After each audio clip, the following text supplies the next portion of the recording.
Hi అండి. నమస్తే. ఇవాల్టి వీడియోలో స్వచ్ఛమైన గేదె పాలతో జున్నును ఎలా ప్రిపేర్ చేయాలో చూపిస్తాను. ఇలా ఒక బౌల్‌లోకి 250 ఎంఎల్ జున్ను పాలనైతే తీసుకోవాలి. మనం ఎప్పుడైనా సరే జున్నును ప్రిపేర్ చేసుకునేటప్పుడు డైరెక్ట్‌గా జున్ను పాలతో చేసుకున్నామంటే జున్ను గట్టిగా తింటుంటే గొంతు పట్టుకున్నట్లు అనిపిస్తుంది. అందుకని ఇలా మనం రోజు వాడే రెగ్యులర్‌గా నార్మల్ పాలు కానీ లేదంటే ఫుల్ క్రీమ్ మిల్క్‌నైనా తీసుకోవాలి. ఇక్కడ నేను 250 ఎంఎల్ నార్మల్ మిల్క్‌నైతే తీసుకున్నాను. ఇందులో స్వీట్‌నెస్‌కి తగ్గట్లుగా హాఫ్ కప్పు బెల్లాన్ని వేసుకొని బాగా కడిగించుకొని ఇలా వేరొక గిన్నెలోకి స్ట్రైనర్‌ని పెట్టుకొని ఈ జున్ను మిల్క్‌నైతే వడగట్టుకోవాలి. ఏదైనా డస్ట్ పార్టికల్స్ ఉంటే సెపరేట్ అయిపోతాయి.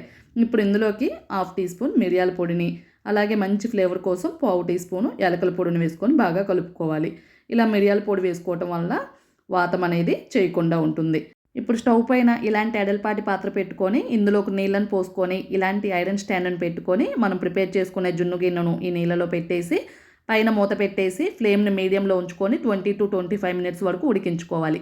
25 మినిట్స్ తర్వాత మూతను ఓపెన్ చేసి ఒకసారి చాకుతో ఇలా చెక్ చేసుకుంటే చాకుకేమీ అంటకుండా వస్తే జున్ను చక్కగా కుక్ అయిపోయినట్లే.